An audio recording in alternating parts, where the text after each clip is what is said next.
रुमान, आपसे जानना चाहता हूं कि अभी भी ज्यूरिडिक्शन का पॉइंट टेक्निकली है, क्योंकि दिशा सालियान के बारे में सुप्रीम कोर्ट ने नहीं कहा है कि दिशा सालियान केस की जांच करे, लेकिन अगर सुशांत और दिशा के केस जुड़ते हैं तो सीबीआई ऑटोमेटिकली जांच कर सकती है। यानी ज्यूरिडिक्शन को लेकर बड़ी थिन लाइन है। ऐसे में क्या दोनों केसेस को जोड़ेगी? क्योंकि हमें जानकारी नहीं है कि सीबीआई की इन्वेस्टिगेशन अभी तक क्या कहती है। राकेश, रुमान से पूछिए और आप भी बताइए।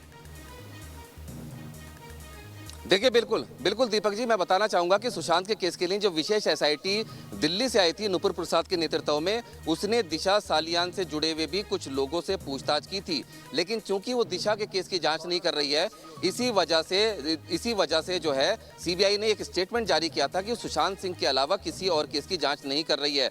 लेकिन अगर सुशांत सिंह केस से रिलेटेड कोई लिंक सामने आएगा तब सीबीआई दिशा केस की भी उसी मामले में जांच कर सकती है। लेकिन सबसे बड़ी बात यह है कि अगर सीबीआई को किसी तरह से कोई जानकारी मिलती है, नई कंप्लेंट मिलती है, नई जानकारी मिलती है, तो सीबीआई उस मामले में अपनी तरफ से एक पीई प्रीलिमिनरी जो इंक्वायरी है वो घोषित कर सकती है, वो शुरू कर सकती है। और वो पीई आने वाले दिनों में अगर सबूत मिलते हैं तो एफआईआर में दर्ज की जाती है। तो सीधे तौर पर अब देश की जो नजरें हैं वो सीबीआई पर टिकी हुई हैं कि सीबीआई जो न्यूज नेशन पर भरोसा करके चश्मदीद यहां पर आया है और न्यूज नेशन ने अपनी जिम्मेदारी पूरे करते हुए तमाम दस्तावेज और ऑडियो वीडियो सीबीआई को सौंप दिए हैं, तो अब पूरे देश की निगाहें सीबीआई पर टिकी हैं कि आखिर वो दिशा को इंसाफ दिलाने में अगर चश्मदीद सच बोल रहा है तो सीबीआई के ऊपर पूरी जिम्मेदारी बन जाती है कि वो उस पूरे मामले की जांच करे, तह तक पहुंचे और किस कंडीशन में दिशा की मौत हुई वो पूरे देश के सामने लाए। और अगर दोषी हैं दिशा की मौत के कुछ लोग तो उनके चेहरे भी बेनकाब करना अब सीबीआई की जिम्मेदारी बन गई है। ठीक है, सीधे राकेश, रोहन रॉय,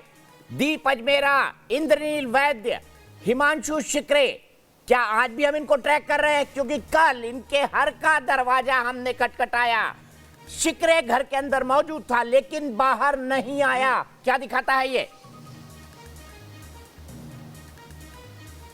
बिल्कुल, हिमांशु शिकरे घर के अंदर मौजूद है, क्यों नहीं आकर अपनी बात सामने रखता है। रोहन राय दिशा सलियन का मंगेतर, दिशा सलियन जिसके साथ अपने जीवन के सपने बुन रही थी, जीवन के ताने बाने बुन रही थी, 7 फेरों के सपने देख रही थी, वो इस वक्त गायब है। 100 दिन हो चुके हैं। चलिए, अभी तक हिम्मत नहीं बधी, लेकिन अब तो हिम्मत मत जानी चाहिए थी। दीपक जी, आप कल से लगातार कह रहे हैं रोहन राय आगे आ जाओ, हम आपका भी, अगर आप जेन्युइन हैं, आपका पक्ष कोई है तो उसे रखेंगे। और मैं आपको यह भी जानकारी दे दूं, नंबर 4 पर इस वक्त ट्रेंड कर रहा है evidences scream murder justice for Disha, ये ट्रेंड कर रहा है। इस बात को यह साबित करता है दीपक जी कि लगातार जो बातें हमने कही हैं, जो बातें न्यूज नेशन के जरिए चश्मदीद ने बातें सामने रखी हैं, और हम कल से लगातार इस बात का जिक्र कर रहे हैं। आपने भी कई बार कहा कि 1 महीने से ये चश्मदीद संपर्क में था, लेकिन ऐसा नहीं कि इसने हमसे संपर्क किया और हमने सीधे इसकी बात को सामने रख दिया। हमने सर्कमस्टेंस के हिसाब से इसकी बातों को जांचा, परखा, प्राइम ऑफ फेसी इसकी बातें हमें ठीक लगी। उसने ये ठीक बताया कि लिफ्ट से जब आप निकलते हैं तो दाहिनी ओर फ्लैट है। उसने ठीक इस बात का जिक्र किया कि उसकी गाड़ी कहां पर खड़ी थी।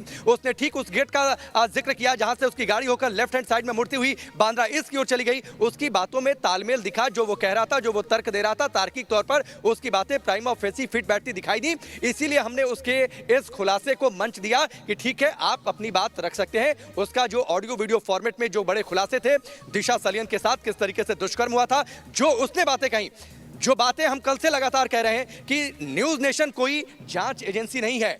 हमने उसकी बातों को सुना, समझा, देश के सामने रखा, लेकिन उसकी बातों में कितना दम है, जो कुछ कहा वो क्या सच है, ये जो पीछे दफ्तर है वो दफ्तर तय करेगा। यानी सीबीआई का दफ्तर, सीबीआई के जो बड़े अधिकारी हैं वो तय करेंगे। इसीलिए दीपक जी, सीलबंद लिफाफे में मैं इसलिए ताकि कोई और दूसरा कर्मचारी उस लिफाफे को ना खोले। जो संबंधित अधिकारी हैं, जो जिम्मेदार अधिकारी हैं, वही उस लिफाफे को खोलें, उस पेन ड्राइव को देखें, उस लेटर पत्र को पढ़ें, उस डॉक्यूमेंट को देखें और उसके बाद वो तय करें कि इनमें कितना दम है। क्योंकि ये एजेंसी सक्षम है फॉरेंसिक एक्सपर्ट से जांच करवाने के लिए कि जो ऑडियो वीडियो फॉर्मेट है उसकी सच्चाई क्या है।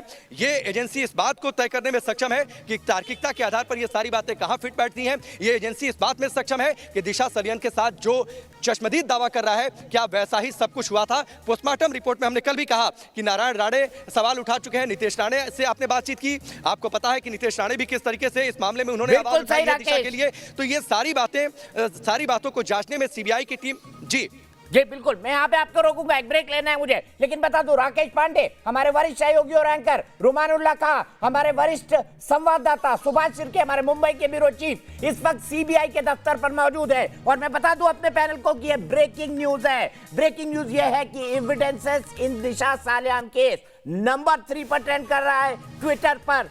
डालिए से